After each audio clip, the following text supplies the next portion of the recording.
Imagine a moment of perfect intimacy. Friends gathered at a table, sharing a sacred meal. The air is thick with anticipation. This is no ordinary dinner. It's the Passover, the holiest feast in Jewish tradition. Jesus sits among his disciples, knowing that within hours everything will change. And then he speaks. He who dips his bread with me will betray me. A chill runs through the room. The disciples exchange nervous glances. Could he really mean one of them? Each man searches his own heart.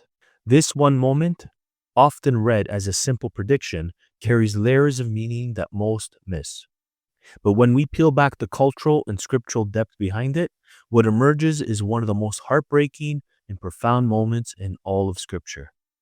A moment not just of betrayal, but of covenant, love, and a final invitation to redemption. But first, let's build the story with some Jewish context, the significance of sharing bread. You see, in Jewish culture, breaking bread with someone was more than just eating together. It was an act of deep friendship, loyalty, and covenant. Sharing a meal solidified relationships.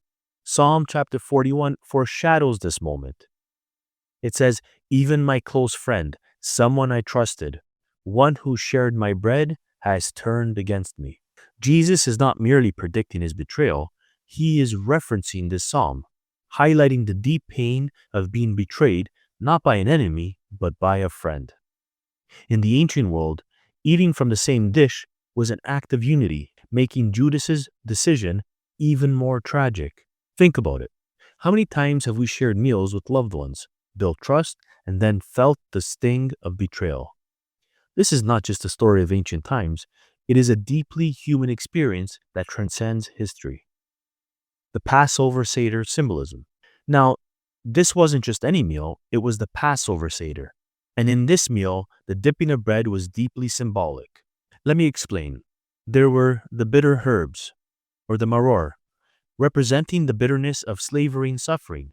Then there was the charoset, a sweet paste symbolizing the mortar the Israelites used under Pharaoh. And of course, the salt water, symbolizing the tears of suffering. Every dip of bread had meaning. It was a reminder of past oppression, of God's deliverance, and of the suffering endured before redemption came. And yet, as Jesus dipped with Judas, the bitter herbs took on a new meaning, one of personal betrayal, suffering, and the agony that was about to unfold. When Jesus and Judas dipped together, it was as if Jesus was saying, "I know your heart, I know your plans, and yet I share this moment with you." It is both heartbreaking and astonishing. Imagine the weight of that moment. Judas, knowing what he was about to do, still took the bread. He still dipped. He still followed through. And here we reach the climax, a final offer of love and friendship, not just condemnation. You see, in Middle Eastern culture, offering a morsel of bread dipped in the dish was a sign of honor, affection, and grace. This wasn't just a call out, it was an invitation. Jesus wasn't just exposing Judas, he was extending a final moment of grace, saying, "You can still turn back." Even in betrayal, Jesus loved him. This is the essence of Jesus' teachings. Matthew chapter 5, he says, "Love your enemies."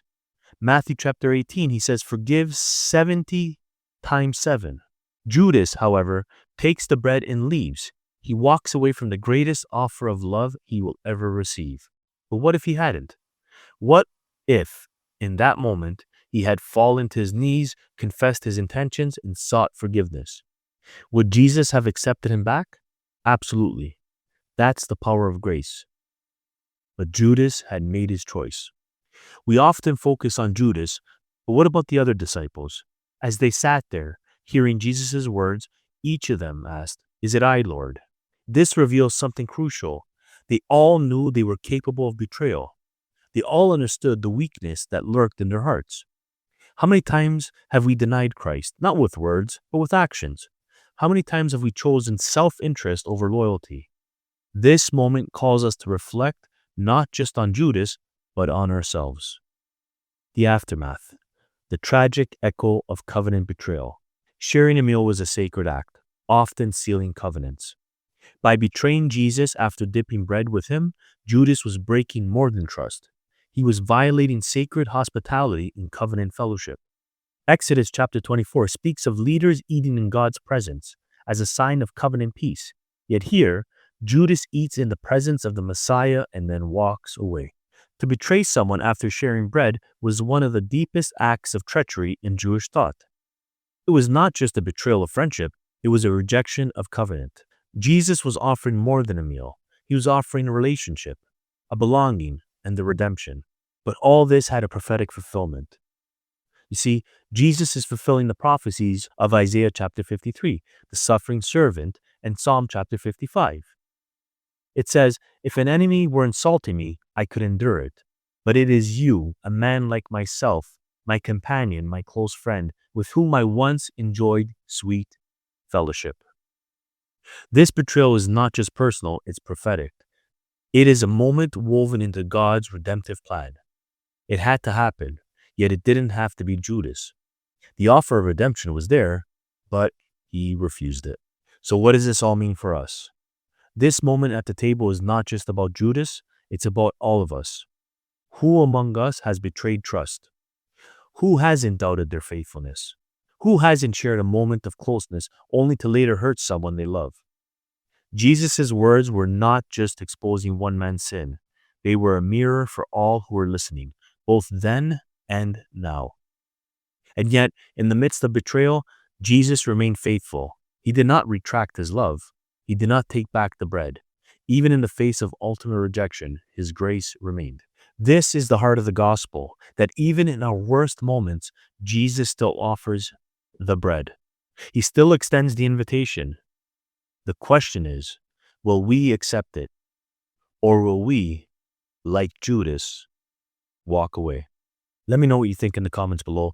And as always, please don't forget to like, share, and subscribe.